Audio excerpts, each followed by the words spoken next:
submission dia dah tutup.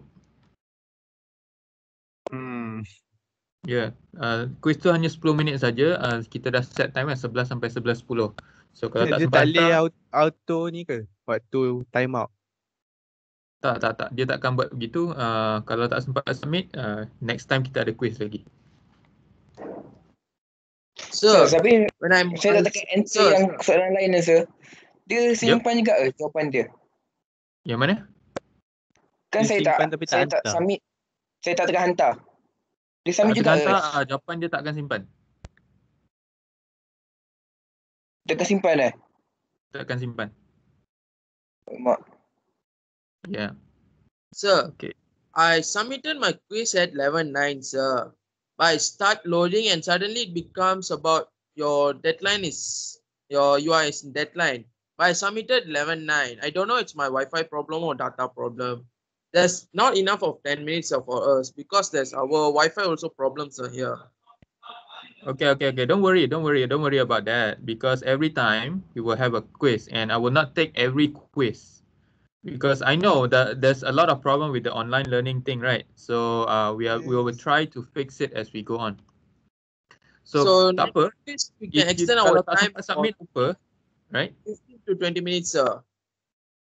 There's any chances to extend the timing, because the 10 minutes is exactly we are enough for doing the exercise only. When we are timing, we want to submit, it starts loading, the time is deadline already. There's any chances we can get any other 15 minutes or 20 minutes extra? Not extra, extend the time for the quiz. Okay, thank you for your suggestion. I will consider that in our next quiz, okay? Okay, sure, sir. Thanks, sir. All right. So do post your feedback in the class channel, because your feedback is going to change what we do in class, okay? So that's why I always ask for your opinion and your feedback so that we can make our class better. Yes, thank you, sir. Okay. All right. Any other question? Any other problems? Ada masalah? Tak ada, sir. Okay.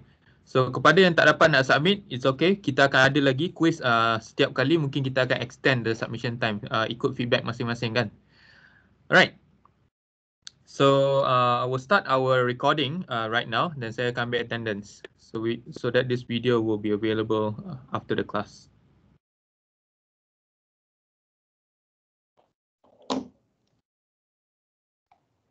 Okay.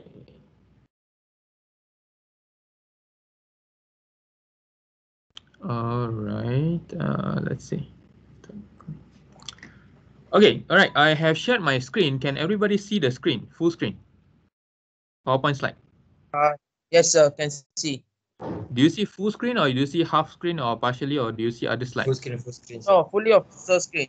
MP11. Full screen. Yes. Full. Okay. That is good.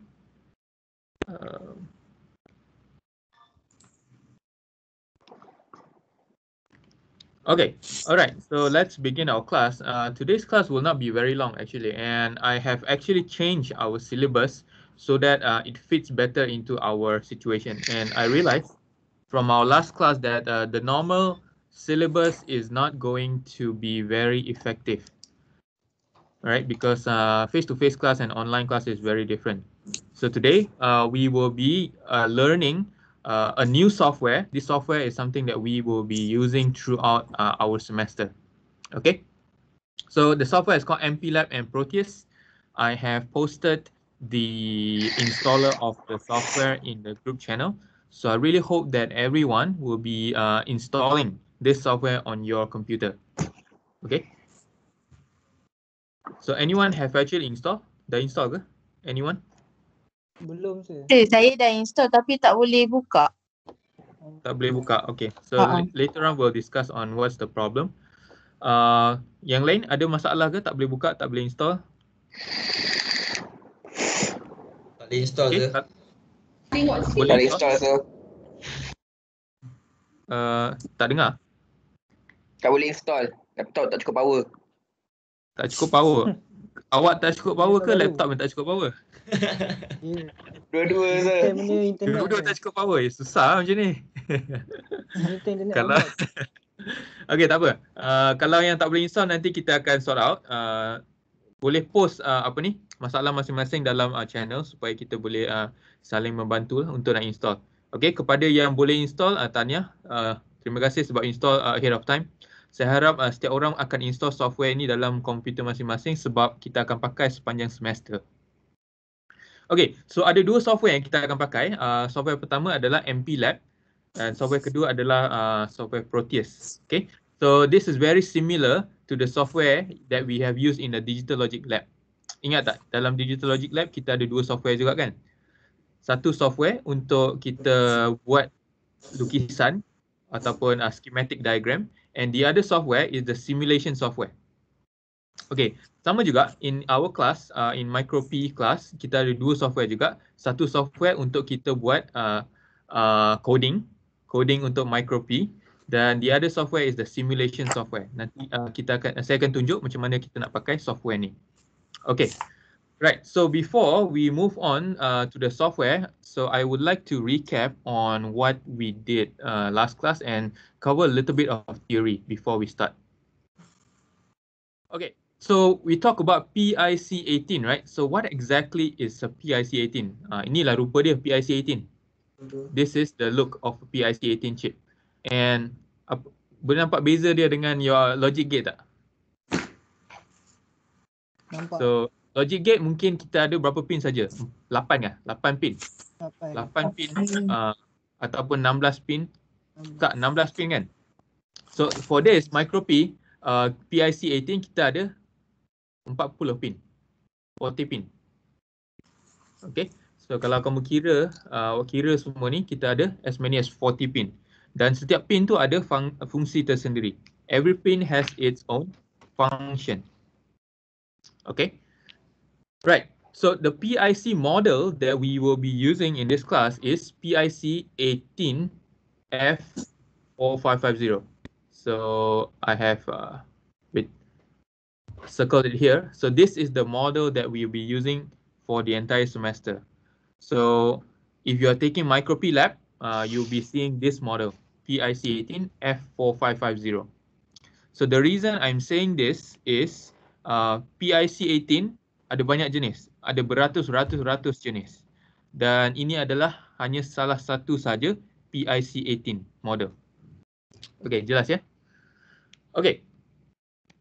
Right. So let's look at the pin diagram. Ini adalah pin diagram untuk PIC 18. So kalau kita lihat, every pin, setiap pin ada fungsi tersendiri. Dan apa yang saya nak highlight dalam slide ni, what I'm going to highlight in this slide is kita PIC 18 punya pin ni kita terbahagi kepada beberapa kumpulan. Okay, so kumpulan ni kita groupkan dia sebagai port. So we differentiate by the port. Okay, contohnya kita ada kat sini port A. Kita ada port A, kita ada port C di sini. Dan kita ada port D dan port lain-lain. So kita bahagikan kepada beberapa port. Dan kalau awak tengok dekat port ni, nampak tak? Dekat port A kita ada pin nombor 2, 3. Let me option. Okay. Okay, sekarang ni kita tengok dekat port A. Port A kita ada pin nombor 2, 3, 4, 5, 6 dan 7. Kumpulan ini adalah port A. Sama juga, same thing, port B. Di mana port B? Okay, port B. You will see port B dekat sini. Port B adalah pin 33 sampai pin 40. Pin 33 to pin 40, it's port B. Right. What about port C? Port C di sini, port D. Kita ada port D, okay. Port E, pin 8 to pin 10 dan sebagainya. Okay. Sesetengah PIC kita ada lebih pin. Ada sesetengah PIC mungkin kita ada 80 pin in total. So PIC 18 F4550 kita hanya ada 40 pin. Okay. Right. So setiap pin ni ada fungsi tersendiri. Okay, contohnya kita tengok pin yang pertama dekat sini adalah VPP. Okay, VPP stands for voltage peak to peak. Dalam erti kata lain, in other words, ini adalah awak punya power supply. power supply to your PIC adalah VPP. Okay, kalau in digital logic kan, awak masa kita buat circuit, ingat tak kita kena masukkan 5 volt power supply dengan ground kan. Power supply tu kita masuk dekat pin 1. So nanti kalau awak ada buat lab, awak akan jumpa, dan pin 1 ni adalah tempat awak cucuk power supply pin. Okay, dan kita ada juga pin lain, pin ground, kita ada pin VDD, VSS dan sebagainya. So saya takkan elaborate fungsi semua pin untuk kelas hari ini. Kita akan discover, kita akan cover satu persatu, okay, as we move on through the class. Right, so that is the PIC 18 pin diagram. Okay, so today what I want to cover is actually what we call the parallel port. Okay, parallel port. So apa benda parallel port ni?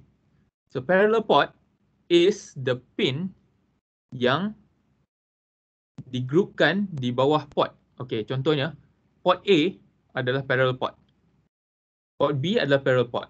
Port C pun adalah parallel port. Port D, port E. Okay, those are parallel port. Okay, ada notice tak? Ada pin-pin yang tak ada di bawah port, yang tak ada dalam kumpulan port. Contohnya VDD, VSS, OSC1, OSC2. Okay, yang ini bukan parallel port. Okay, VDD, VSS yang ini bukan parallel port. Okay, VPP pun bukan parallel port. Parallel port ni adalah pin yang ada dalam port. Okay, faham kan perbezaan antara port dengan pin? So dalam satu port kita ada banyak pin. Okay, saya repeat dalam satu port kita ada banyak pin. In one port we have many pins. For example, in port A we have pin number 2, pin number 3, 4, 5, 6, 7. Pin, kita ada pin, kita ada port. Right, so that is the thing. So today parallel port maksudnya kita ada port A, B, C, D dan sampai E kan. So parallel port. Kegunaan parallel port ni, the function of parallel port is to interface between your devices. Okay, so apa maksud dia? So katakan kita ada PIC 18 kan. So let's say we have PIC 18 over here at the center, and we want our PIC 18 to turn on a light bulb. Contohnya kita nak nyalakan LED dengan PIC 18. Okay, ataupun kita nak hidupkan kata motor ataupun kipas dengan PIC 18. Okay, ni contoh. Kita boleh ada banyak lagi device yang lain. Dan kita nak apabila awak tekan button, tekan saja butang, maka LED akan menyala. Ataupun tekan saja butang, maka kipas akan dihidupkan. So kita nak buat program, kita nak PIC 18 tersebut, fungsi dia begitu. So macam mana kita nak buat? Kita pakai parallel port. Okay, jelas kegunaan parallel port. Right. So parallel port is also known as general purpose input output. So sebab apa kita panggil general purpose input output? Sebab pin yang dalam parallel port ni kita boleh jadikan dia input ataupun output. Okay, ingat tak dalam kelas digital logic kita ada cover logic gate kan? Logic gate ni simple saja.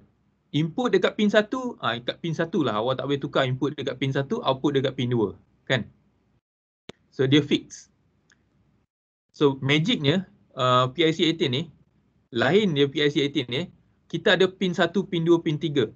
Kita nak pin 1, pin 2, pin 3 ni jadi input ataupun output, kita boleh ubah. Kita boleh tukar. Katakan hari ni saya nak pin 1 saya jadi input, pin 2 jadi output. Besok saya tukar pula, saya nak pin 2 jadi input, pin 1 jadi output. Kita boleh buat begitu. Okay. So macam mana kita nak tukar? Kita pakai programming language. Kita pakai programming. Kita boleh program pin tersebut untuk nak input ke output. Okay, jelas ya? So sebab itulah kita panggil parallel port ni sebagai general purpose. That's why it's called general purpose, sebab kita boleh tentukan fungsi dia. We can determine its function with programming. Okay, so far ada question, ada soalan? Tak ada sir. Okay, jelas ya?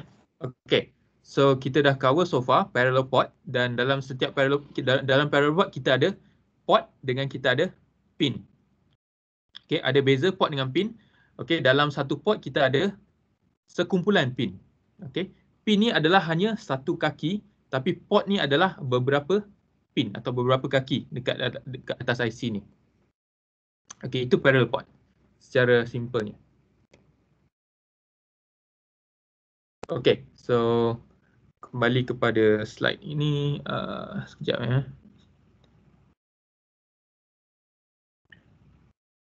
Okay, kita pergi next. Okay, so ini adalah this is our overview of the parallel port. Okay, dalam PIC 18 kan kita ada sentuh tadi yang PIC 18 kita ada banyak port. Kita ada port A, B, C, D, E, F, G. Kita ada sampai K even. Dan setiap port ni ada pin-pin yang tersendiri, pin-pin tertentu saja boleh yang dikategorikan sebagai port. Okay, dan lagi satu benda yang saya nak highlight, pin-pin ni kadang-kadang pin yang ada dekat dalam parallel port ni dia ada pelbagai fungsi. Okay, it can have more than one function. Okay, contohnya kita balik kepada slide ni. Contohnya kita tengok port A kan, port A yang hijau ni. Pin yang ada dalam port A kita label sebagai RA. Okay, jelas ya? Kita ada RA0, RA1, RA2, RA3, 4 and 5. So that is the pin in port A. Okay, sama juga kita tengok port B ya. Kat sini port B yang biru. Kita ada RB7, RB6, RB sampai RB0. Okay, so RB0 to RB7 is pin. They are the pins under port B. Okay, so kalau if you notice, selain daripada RB0 ni ada lagi slash, nama lain. Okay, itu adalah fungsi lain. Contohnya pin RB0 ni kita boleh, fungsi dia adalah sebagai parallel port, dan dia ada juga fungsi AN12. Okey, ini adalah fungsi-fungsi lain yang untuk kelas ni awak tak perlu tahu lagi fungsi-fungsi lain yang ada dekat pin ini. So apa yang saya nak sampaikan adalah setiap pin dia kemungkinan ada fungsi-fungsi lain. Okey. Contohnya kalau kita tengok pin yang ini VDD, VSS. So pin VDD dengan VSS ni hanya ada satu fungsi. Okay, sebab dia ada satu label saja, satu nama saja. Okay, pin RA0 ni dia ada dua fungsi. Dia boleh fungsi sebagai RA0 dan dia boleh juga fungsinya sebagai AN0. Okay, AN0 ni benda lain. Saya takkan elaborate banyak pasal AN0 ni. Nanti untuk syllabus yang akan datang kita akan cover apa benda AN0. Okay, untuk kelas hari ini kita akan cover port A, RA0, RA1, RA2, sama juga port B dengan pin-pin yang terlibat. Dan port-port yang seterusnya lah, C, D, E, F dan sebagainya. So that's the parallel port. Okay, so far jelas? Parallel port, kita ada port, kita ada pin. Okay, dan setiap pin kita ada berlainan fungsi. Kita ada beberapa fungsi untuk setengah pin. Clear? Clear sir. Okay. Alright. So hari ini kita nak introduce satu lagi benda baru yang saya nak perkenalkan adalah apa yang kita panggil instruction set. Okay, instruction set. So instruction set ni apa benda sebenarnya? Okay, ingat tak dalam digital logic, kelas digital logic kita ada satu benda yang kita panggil data sheet. Okay, data sheet ni adalah macam instruction manual. It's like, sort of like instruction manual to your logic gates. Okay, so for PIC 18, we also have the data sheet. Okay, dan salah satu komponen dalam data sheet ni adalah apa yang kita panggil instruction set. Okay, Dan apa benda sebenarnya instruction set ni? Instruction set ni adalah dokumen yang akan bagi tahu awak apa program ataupun apa command. What is the command that you can use to program the PIC 18? Okay, saya nak share sikit apa ni PIC 18 punya instruction set. Saya akan share saya punya PIC 18. Sekejap. PIC 18.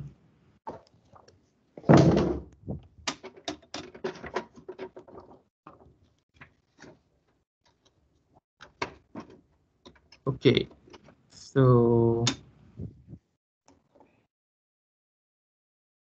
okay, boleh nampak saya punya screen tak? Boleh sir.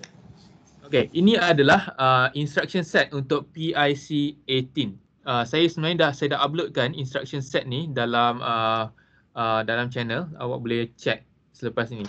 So ini adalah instruction set untuk PIC 18. Dan kalau awak tengok dalam instruction set ini ada banyak benda. Tapi benda yang penting yang saya nak tunjuk hari ini adalah ini.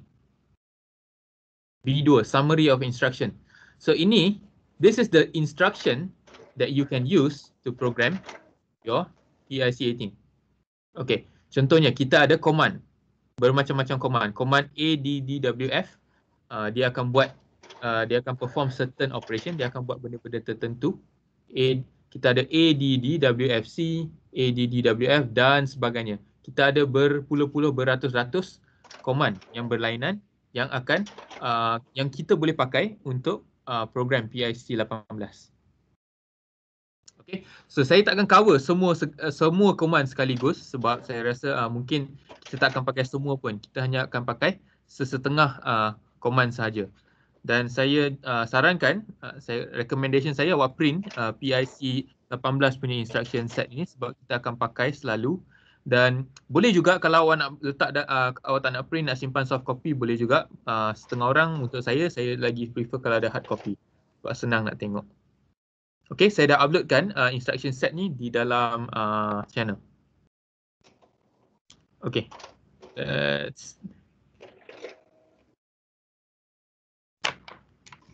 okay, kita tengok.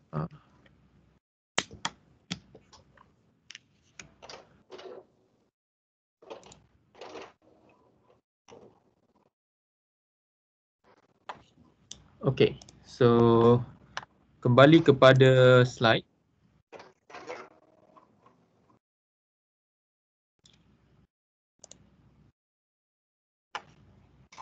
Okay, so itu ada instruction set. Dalam instruction set kita ada banyak instruction ataupun okay, so in a funnier way, so I would like everyone to imagine. So bayangkan awak adalah you are a sorcerer ataupun you are a wizard dan awak ada superpower. You have a superpower to make this PIC function in a certain way. Tapi problem dia, PIC 18 ni hanya dia boleh faham setengah instruction saja. Dia tak faham bahasa Inggeris, dia tak faham bahasa Melayu. Dia hanya faham instruction yang ada dalam instruction set saja. So, awak kena refer kepada instruction set dan pakai instruction yang PIC 18 ni boleh faham. Okay, dapat ya? So itulah kegunaan PIC 18 punya instruction set. It's like a spell that you can imagine it as a spell. So there are only certain spells that you can use for this PIC 18 and the spells are in the scroll. So the scroll is the instruction set. Okay.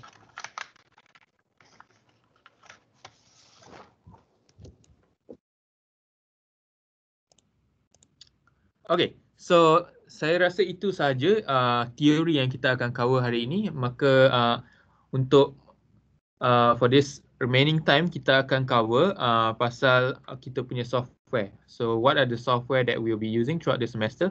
So seperti yang kita discuss tadi, kita ada MPLab. So MPLab adalah software di mana kita boleh tulis. Okay, command-command yang kita jumpa dalam instruction set tu kita boleh tulis di dalam MPLab. We can write the commands in the instruction set inside of the MPLab. Okay, contoh. this is okay. Before we go there, MPLab is a software to write codes, and MPLab is what we call an IDE. IDE stands for Integrated Development Environment. Okay, ada banyak lagi jenis IDE yang kita boleh pakai, tapi untuk kelas ni kita akan pakai MPLab IDE. Alright, so let's take a look at what are the example codes that we can write inside of the MPLab. Okay, so this is an example code of what we can write in the MPLab. Okay, so these are the commands that you can find inside the instruction set. Okay, ini setiap baris ni adalah command yang ada dalam instruction set. Kita ada include, kita ada org 0x00 go to start dan sebagainya. Okay, jangan panik sebab benda-benda ni memang awak tak pernah lagi jumpa. Ini adalah benda yang kita nak belajar dalam course ni. Dan sepanjang pembelajaran dalam course ni kita akan cover apa maksud, apa kegunaan setiap instruction set, setiap instruction yang ada di sini. Okay, so untuk kelas hari ini cukup sekadar awak tahu yang MPLab ni kegunaan dia adalah untuk nak menulis kod. Dan ini adalah contoh kod yang kita boleh tulis. Dan kita akan cover maksud kod ni as we go on. Okay, that's the MPLab. Dan the next software yang kita boleh yang kita akan pakai adalah software Proteus. So Proteus ni adalah simulation software. This is the simulation software that we will use inside this class. So once we have written the program inside of MPLab, dan kita boleh simulate program tersebut di dalam Proteus. Okay, it's very similar to the digital logic punya program. Okay, kita dah lukis schematic, lepas tu kita simulate dalam program lain. So sama juga Proteus ni adalah untuk simulate program yang awak dah tulis sebelum kita betul-betul buat atas breadboard.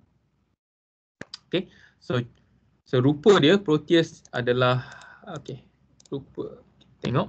So ini adalah Proteus. Kalau dalam Proteus kita boleh lukis PIC 18, kita boleh lukis schematic yang perlu, schematic yang awak nak buat, dan kita boleh lihat dia punya efek dia. Okay. So pendek kata kita ada MPLab, kita ada Proteus. Okay, MPLab tujuan dia adalah untuk kita nak tulis kod ataupun tulis instruction, dan Proteus adalah untuk kita simulate. Okay, so ini adalah kita punya workflow. So biasanya kita akan tulis dulu kod dalam MPLab. Lepas kita dah habis tulis kod, kita akan cuba simulate dalam Proteus. Dan kalau kata simulation tersebut adalah tepat, adalah betul, adalah apa yang awak nak, maka kita boleh tamat begitu saja. Kita boleh ambil result tersebut. Tapi kalau kata simulation tersebut adalah outcome dia bukan seperti yang awak nak, dan kita boleh balik kepada MPLab dan kita boleh ubah kod dan test balik di Proteus sampailah program kita punya result tu adalah apa yang awak nak. Okay, so far so good. Good, sir. Okay. Okay.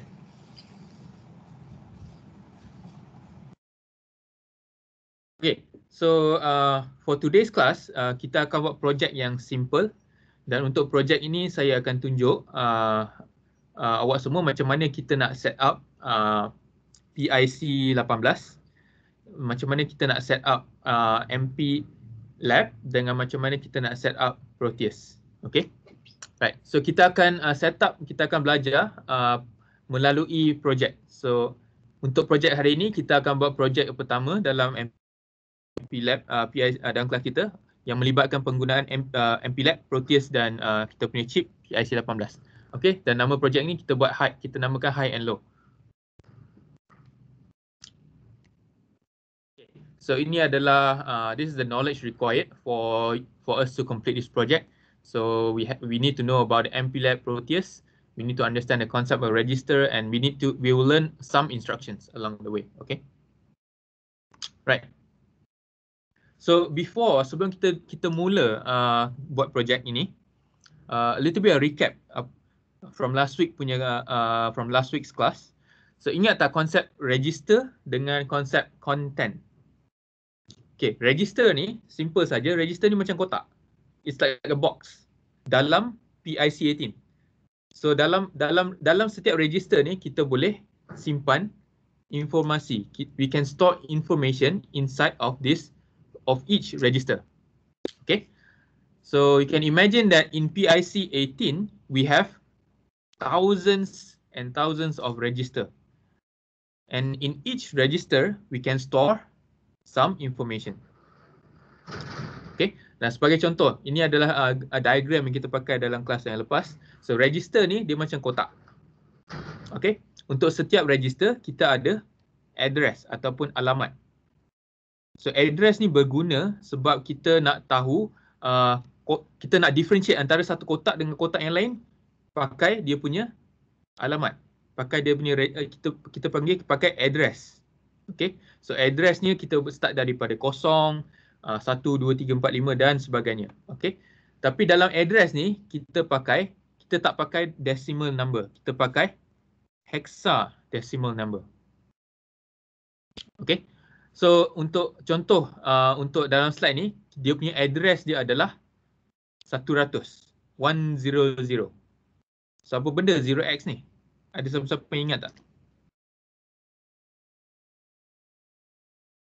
So 0x ni adalah untuk menandakan yang nombor ini adalah nombor hexadecimal. Okay, ingat ya. Kalau awak jumpa 0x ni, maksudnya nombor yang selepas 0x ni adalah nombor hexadecimal. Ataupun dalam erti kata lain, base 16, base 16. Okay, so dalam case ni, address dia 0x100 dalam base 16. Jelas ya? Okay, what about yang ini, yang this guy? That is the content. Okay, dalam case ni, content dia, nilai dia berapa? Nilai dia adalah 34. 34 dan format dia dalam format hexadecimal ataupun base 16 format. Okay, so in this case, the address is 100 hexadecimal and the content is 34 or 34 in hexadecimal. Okay, so just to recap on the idea of register and content. Okay, yeah. Any question untuk slide register and content? Kalau tak ada soalan saya. Jelas ya? Okay, kalau ada soalan just let me know. Okay. So proceeding from that, in register, tadi saya dah beritahu kan dalam PIC 18 we have hundreds and maybe thousands of register. Okay, dan register ni kita ada dua jenis register pula. So, kita ada special function register dan kita ada general purpose register. Okay, perbezaan dia simple saja. It's very simple. Special function register ni adalah register yang kita pakai untuk tujuan khas sahaja. Okay, maksudnya dia ada function dia satu saja. Dan kita ada function dia mungkin untuk store certain benda saja. Okay, that is a special function register ataupun in short kita panggil SFR, special function register. Dan kita ada juga register yang kategori lain kita panggil general purpose register. Dan general purpose register ni lain dia adalah kita boleh pakai untuk store apa-apa benda yang kita nak. Okay. So kita akan tengok perbezaan special function register dengan general purpose register dalam kelas-kelas yang akan datang. Kita akan cover satu persatu. Dalam special function register ni pun kita ada banyak jenis juga special function register. Okay. Alright. So that is about register. Okay, so I think as of right now, I want to demonstrate to you. I want to demonstrate to you macam mana kita pakai MPLab.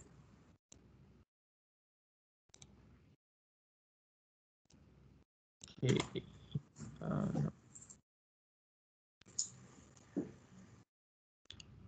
Okay, saya akan share screen MPLab saya. MPLab. So if you already have MPLab installed, you can follow along my steps. So if you don't have it installed, it's okay. This lecture is being recorded. So after this, if you need to refer, you can refer back to this recording.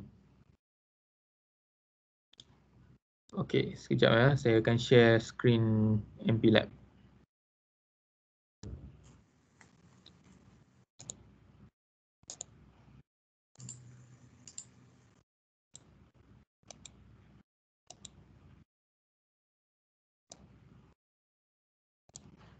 Okay.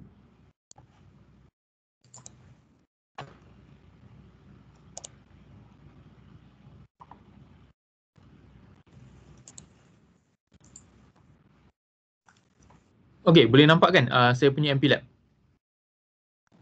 Boleh nampak sir? Nampak sir. Okay. Okay. Alright.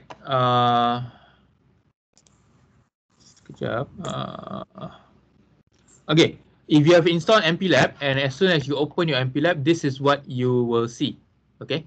Kita ada MPLab IDE dan kita ada untitled windows dan sebagainya. Okay. So the first step untuk sebelum kita boleh tulis apa-apa program, before we can write anything, is to set up the project. Okay. So project dia macam mana? Okay. Let's see.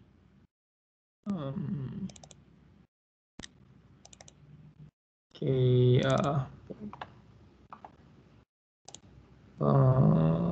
Okay. Okay. So step pertama adalah kita pergi ke file. Tekan new. So as soon as you press new, kita akan ada text editor dan dalam text editor ni kita boleh tulis apa-apa, kita akan tulis kita punya program. Okay. Any instruction, we will write it inside the text editor. Okay. Dan sebelum kita tulis apa-apa program pun, kita akan make sure kita set up dulu. Dan untuk set up, kita akan klik on file dan kita akan pergi save as. Okay. Dan pilih folder yang awak nak save. Saya akan save kepada desktop dan saya akan create new folder. Dan saya akan beri nama kelas tutorial 1. Okay. Dan the file name. File name ni adalah penting. Kita kena namakan file name tersebut. Kita boleh beri apa-apa nama. You can give any name. Kita akan panggil let's say hi_low. Dan extension ni, yang ni penting. Extension dia have to be .asm. Okay. So .asm. Boleh nampak ke tak?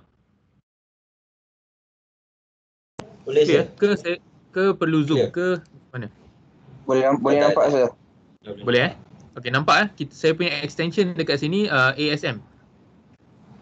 So ini adalah step yang penting. Kalau awak miss step ni, nanti awak tak boleh nak compile program tersebut. Saya akan save hi-low ASM dalam folder kelas tutorial 1. Okey, saya akan save. Okey. So selepas itu, that's the first step. Step kedua adalah kita click on project. Kita click on project wizard and can click on next. Okay, so dekat sini kita boleh select kita punya device. Device ni adalah kita punya chip lah. Dalam arti kata lain, dalam kelas kita pakai chip PIC 18 F4550. So saya akan select chip yang ini, PIC 18 F4550. Of course, awak nak select chip yang lain pun boleh, tak ada masalah. Tapi kalau saya recommend awak select chip yang ini sebab ini adalah chip yang sama yang awak akan pakai dalam MicroP Lab. Okay, so just select yang ini, PIC 18 F4550. Click next.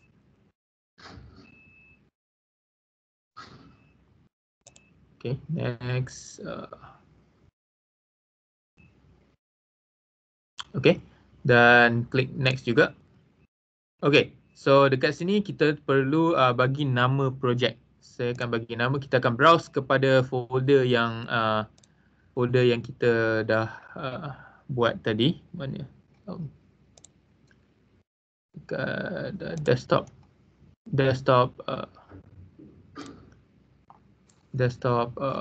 Okay, class tutorial 1, dan kita akan bagi nama projek high_low juga. Okay, so this time tak perlu nak specify apa-apa extension, just bagi nama projek apa-apa pun boleh, tapi saya sarankan bagi nama projek yang sama dengan ASM file tadi supaya awak tak confuse nanti. Okay, so dan tekan save, dan selepas itu tekan next, dan dalam step ni kita kena add, we have to add the ASM file yang kita dah create tadi. ASM file kita kena add dalam projek. Tekan file tersebut, tekan add, dan klik on add, dan klik on next and finish. Okay, so as soon as you are finished, then you will see that you can double click on this and we can start to write our code. Okay, right. So untuk PIC 18, kita ada template untuk kita tulis kod. Okay, ingat tak dalam kelas C programming ada template kan? Kita ada void, kita ada bracket, apa semua template. So untuk PIC 18 pun kita ada template, dan template-nya adalah seperti ini. So saya akan tulis template. Kita akan tekan tab 2 kali. Include 18f4550.inc. Okay, ini adalah untuk kita nak include, kita nak bagi tahu MPLAB adalah kita nak bagi tahu MPLAB yang kita akan pakai chip yang ini, P18 F4550. Okay, so this is the command untuk nak include, nak pakai chip ini dalam program. Okay, dan kita boleh tekan enter, dan kita boleh tekan tab. Okay, saya tak pakai space bar, kita pakai tab. Tab sekali lagi, tab 2 kali, dan this time kita akan tulis program template. Program template-nya adalah seperti berikut: org 0x00 go to start org 0x08 return from retfie, okay, and org 0x18, okay, dan finally kita ada start. Okay. So ini adalah kita punya program template. So setiap kali kita tulis program with the PIC 18 punya chip, kita kena ada program template seperti ini. Dan saya takkan explain secara detail apa fungsi setiap line ni, sebab saya rasa belum awak tak perlu tahu lagi untuk masa ini. Just know that this is the program template. Every time you start a program, this is the template that you need to start with. Okay, so once you are done with this template, then you can write to this start, and then you tap, and this is the beginning of your program. Okay, so apa-apa program yang awak nak PIC 18 buat, okay, bermula di baris ini, start. Dan kita boleh tulis apa-apa program dekat sini, dan program tersebut of course kita boleh refer kepada instruction set untuk jenis-jenis instruction yang kita boleh pakai. So untuk hari ini kita akan pakai instruction yang paling mudah. Instruction yang paling mudah, instruction dia NOP. Okay, so NOP stands for no operation. Okay, dalam arti kata lain, PIC 18 ini kita tak nak buat apa-apa, just duduk gitu je. So ini ada salah satu instruction yang kita boleh pakai dalam PIC 18, stands for no operation. So once kita dah beritahu dia buat no operation, kita kena tulis end. Dan di situ adalah penghujung program kita. Okay, so once you're done with this, this is the most basic program ever. Program paling basic. Kita ada program template, kita ada start, kita ada no operation dan end. Dan sesudah itu kita boleh click on build.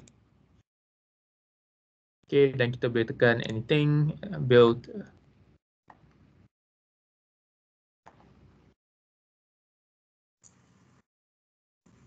Okay, dan kita akan jumpa, dia akan tulis build succeed, maksudnya awak punya program ni tak ada kesilapan, tak ada error. Okay, so right. So the other thing that I want to highlight is the usage of comment. So dalam program ni kita boleh juga tulis program, kita boleh juga tulis comment.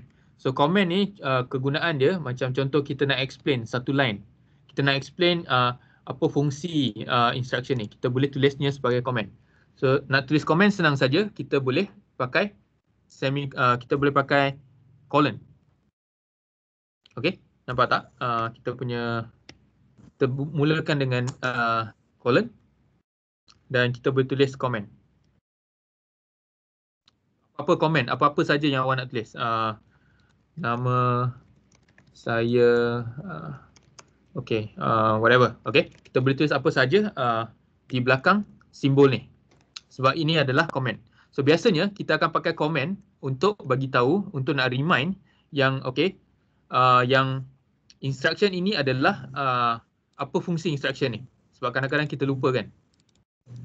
So saya akan tulis kat sini, this is the start of my program. Do not forget. Okay. So ini adalah contoh dan kita boleh build sekali lagi. Dan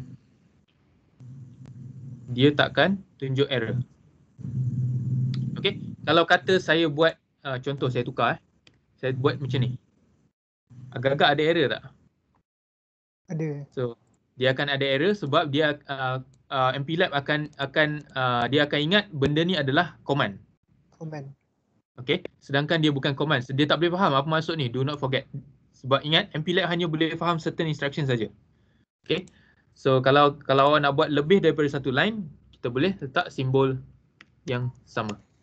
So, bila dia jadi hijau macam ni, maksudnya dia adalah comment. Okay, boleh ya? Okay, saya akan compile.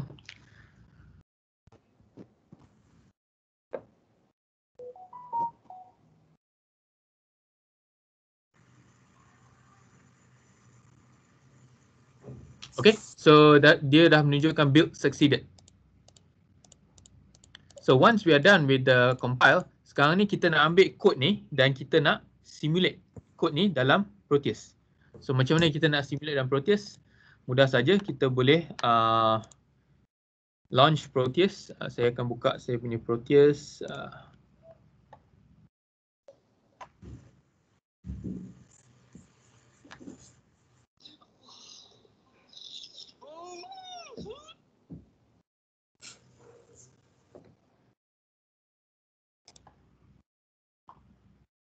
Proteus.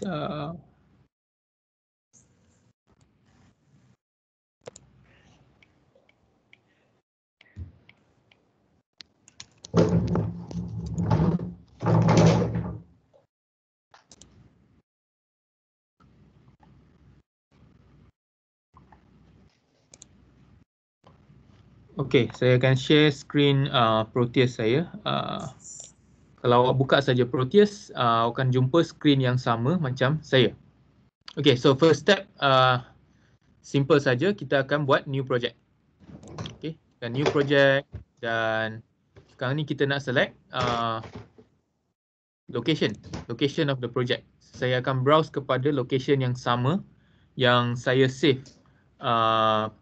kita punya code tadi. Dan saya punya dekat sini, class tutorial 1, select folder, and nama project kita akan buat high_low as the project name, and click on next. Kita akan klik on default saja. Next. Next lagi. Just finish. Okay, so as soon as you are finished, you will be able to see this window. Okay, so this is a window that you will place your component. Ini adalah window yang awak akan letak komponen. Okay, so komponen yang kita nak letak hari ini adalah PIC 18F4550. Satu saja komponen yang kita akan pakai. So macam mana nak cari komponen tersebut? Kita akan pergi kepada sini, P. Dan saya tak pasti awak boleh nampak tak pick device ni? Boleh nampak sir? Boleh Okay, so Boleh. awak boleh search P18 ataupun kita tulis PIC 18. Okay, F4550. Okay, nampak? So ini adalah PIC 184550 dan kita boleh klik di sini dan kita boleh place. So ini rupa dia, PIC 184550. Okay, so nampak tak kita benda yang kita cover tadi, kita ada RA0, RA1, RA2, RB0 sampai 7, kita ada RD, RE dan sebagainya. So itu adalah kita punya parallel port. Okay. So untuk PIC 18 ni berfungsi dengan betul, kita nak kena ada power supply. So sekarang ini kita akan place the power supply. We'll place the power supply. So kita akan right click, go to place, then go to terminal and power. So once we have the power, kita akan sambungkan power ni kepada VPP. Okay. Dan kita punya and our PIC 18 can function because it has a power pin.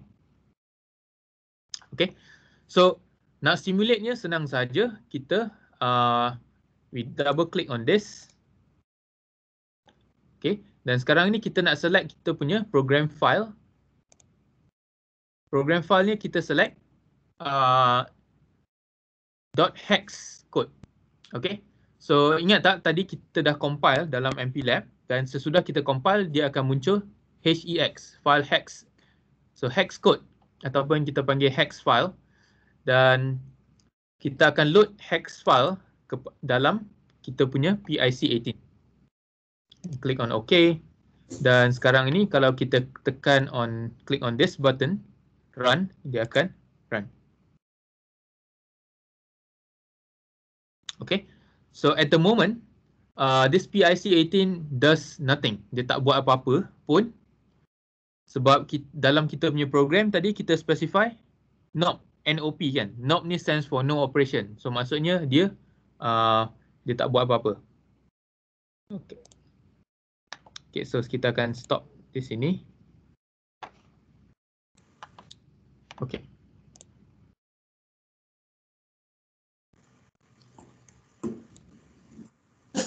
Right. So itu adalah kita punya secara mudahnya, secara simpelnya kita punya workflow. Okay, let's say sekarang let's say kalau kita nak tukar program. Okay, sekarang ni kita nak buat contoh katakan kita nak setiap pin dalam port D untuk menyala. Okay, setiap pin dalam port D untuk jadi high. Kita ada low dengan high kan, ingat tak dalam digital logic. So sekarang ini kita boleh program untuk setiap pin dalam port D untuk ada nilai high. So caranya mudah sahaja, kita akan pakai command. Dan command yang kita akan pakai hari ini adalah command SETF. Okay, SETF. So SETF stands for set file. So macam mana saya tahu? Senang saja, kita tengok kepada dalam instruction set. Saya akan share saya punya instruction set. Dalam instruction set ni kan, kita tengok dalam instruction set. Okay, di sini. Tengok line ni. setf. So instruction dia setf dan kita kena bagi tahu F stands for file and A stands for access bank. So saya don't have to know what is access bank for now. A. So just know that this instruction is going to set a file register. Okay, so we can set the file register using this instruction. Sir, set Yep. file register tu untuk apa? Okay, set file register ni simple saja. Function dia untuk jadikan setiap file register tu satu. Menjadikan nilai kita satu. gabungkan semua. So jadi nilai satu. okay, kita akan jadikan file register tu nilai dia semua satu. Okay, contoh saya akan tunjuk dalam MPLAB macam mana kita nak pakai command ni. Kita tulis saja setf.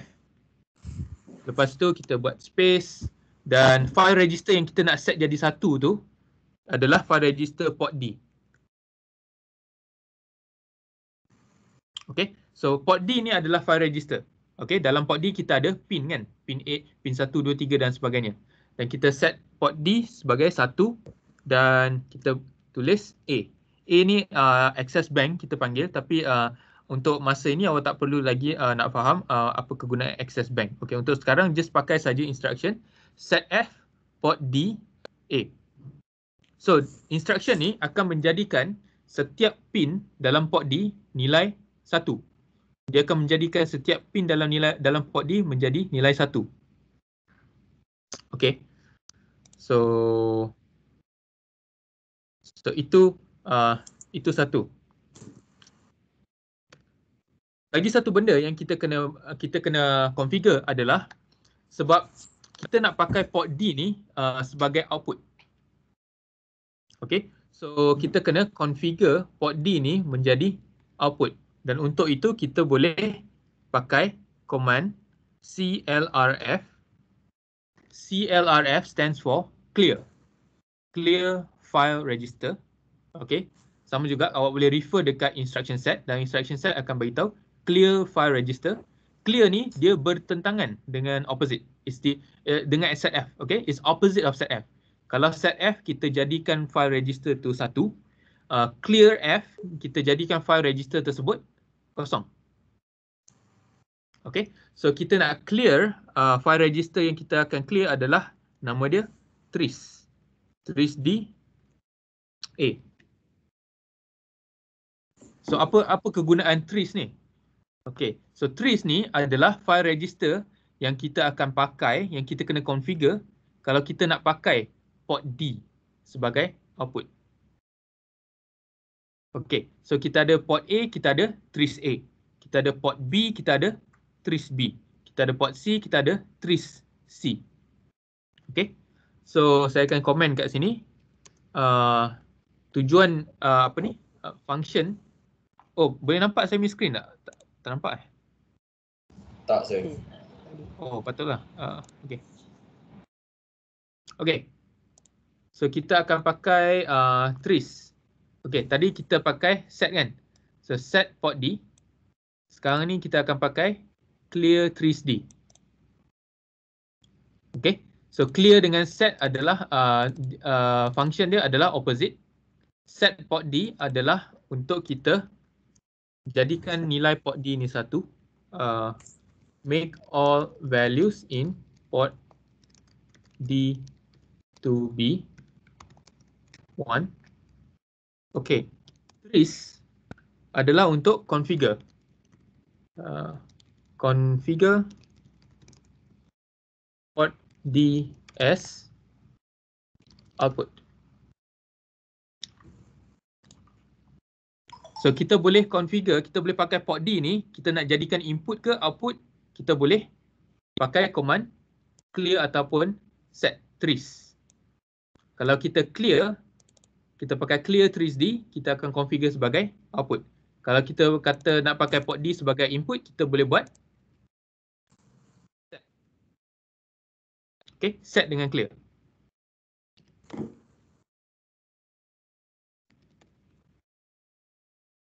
Okay, So ini belakang ni adalah komen, so supaya saya tahu yang okey apa tujuan line ni.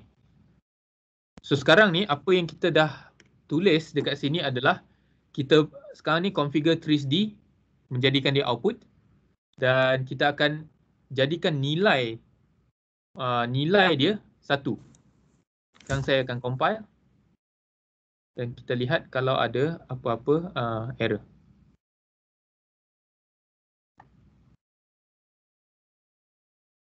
Okey, nampaknya tak ada error. So sekarang ini kita akan balik kepada Proteus dan kita akan cuba simulate program ini dalam Proteus. Okey. So saya akan choose Proteus. Kita akan buka Proteus.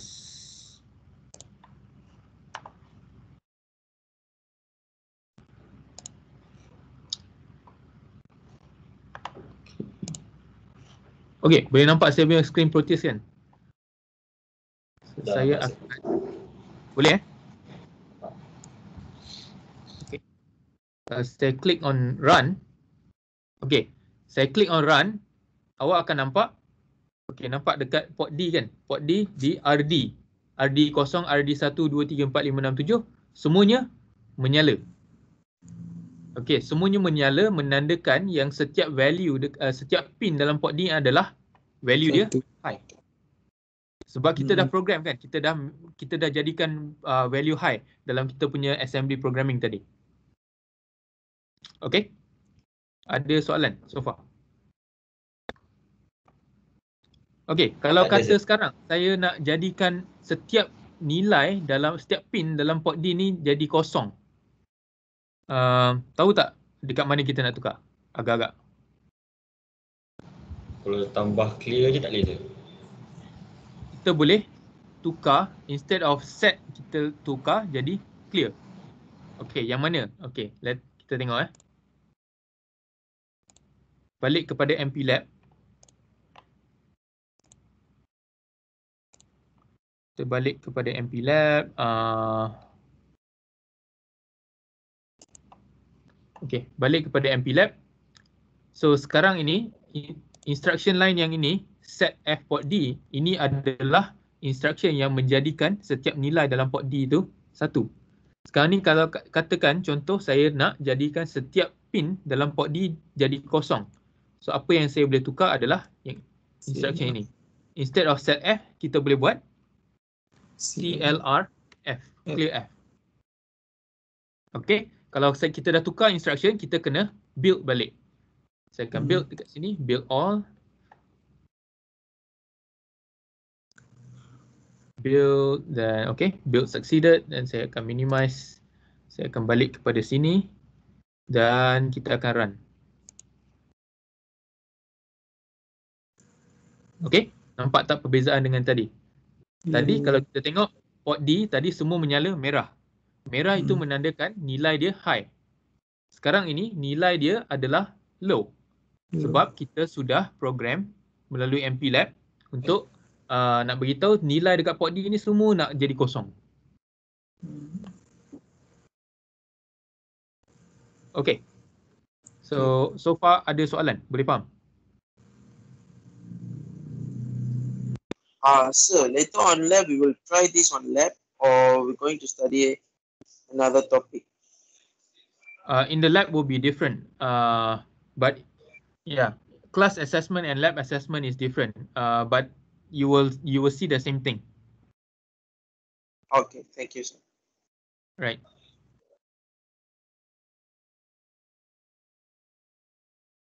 So, any question so far? So kalau yang tak ada lampu tu maksudnya kita tak sentuh langsung lah benda tu? Yes, kita tak sentuh langsung, kita tak configure. Nampak tak pin-pin lain kita tak configure, macam dekat RB0, RB1 ni kita tak buat apa-apa pun dalam program kan. So that's why dia tak ada respon. Okay. Sama juga RA pun kita tak buat apa-apa. RC kita tak buat apa-apa dengan port C. Kita hanya main dengan port D saja so far. Okay. Dan kalau kata awak nak cuba, kita boleh masukkan komponen lain juga dalam simulasi ini, contohnya kita boleh masukkan kita sekarang ni kita nak masukkan let's say LED. Saya akan masukkan LED.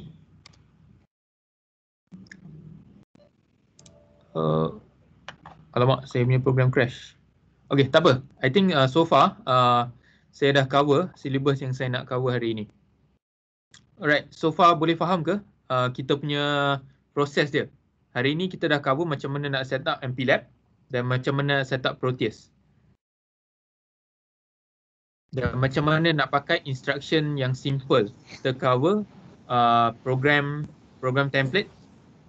Okay, program template, dan kita cover instruction yang simple. Contohnya instruction set file dan instruction clear file. Okay, so homework saya untuk kalian semua dalam kelas adalah saya nak masing-masing set up awak punya MPLAB dengan Proteus hari ini. Dan bermula kelas yang akan datang, setiap kelas kita akan buat practical session. Practical session ni saya akan tunjuk dan awak akan buat sekali. Supaya senang sikit awak nak absorb dan tak payah nak bazir masa tengok video berulang kali. Okay? Ada soalan so far? So instruction ni tak payah hafal kan sir? Ya, instruction set. Tak payah hafal kan? Tak payah hafal. Instruction set tu memang akan diberi ataupun memang saya dah upload dah dalam channel. Tapi kalau awak dah buat exercise ni banyak kali, awak akan automatically hafal. Tapi tak payah hafal lah. Sebab nama dia pun memang sangat familiar. Set F, clear F, senang nak ingat. Okay. So ada apa-apa soalan lain? So, link yang saya bagi tu dia dalam bentuk zip kan? Ya, dalam bentuk zip. Okay. Awak boleh unzip dan install kedua-dua.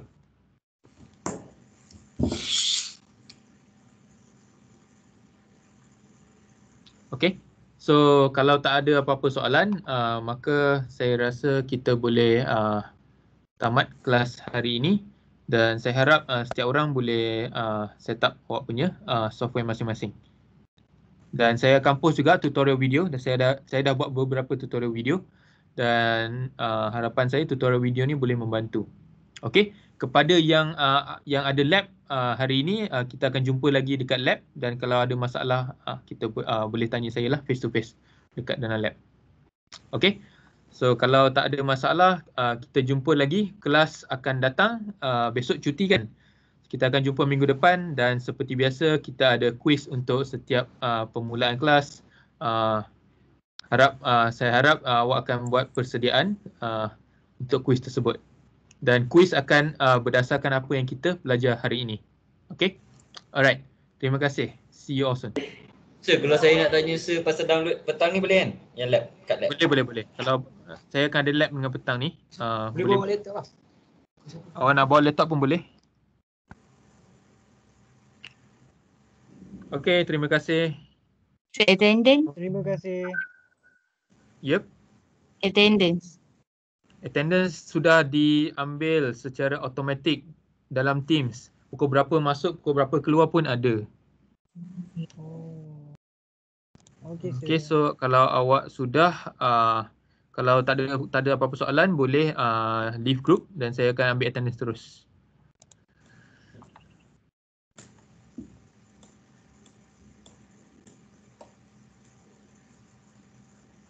Thank you sir.